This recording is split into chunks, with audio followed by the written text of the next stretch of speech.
A Van Buren County Sheriff's deputy is being hailed a hero tonight. His actions on board an airplane helped save the life of a fellow police officer who was having a stroke. 24-Hour News 8's Mark Thompson spoke with that deputy. Mark. Yeah, good evening, guys. Deputy Brian Matthews, he is modest to say the least. He's not into all of the attention, but when you hear what happened on the plane that night, you can clearly see why he deserves every bit of it.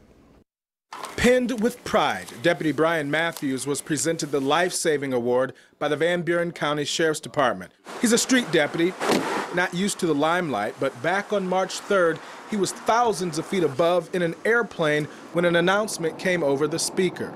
Is there a doctor on board? And that's what you heard. That's what we heard, yep. Matthews and 16 fellow officers from Michigan were on their way back from a week of intense police training in Arizona. During the flight, a Muskegon officer began having a stroke, prompting the medical emergency.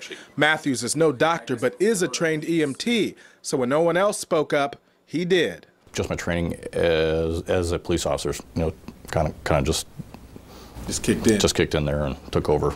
Springing to action, he used tools aboard the plane to craft a breathing mask for the downed officer and told the flight crew they needed to land ASAP. The flight en route to Detroit made an emergency landing in Des Moines, Iowa, and just in time, as medical personnel on the ground were waiting with life-saving medication that had to be administered within a 3-hour window. If they didn't land, he could have been in trouble. He could have been in deep trouble, yes.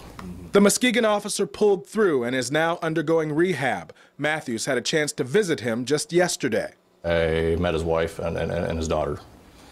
Grateful, I'm sure. Very, very grateful.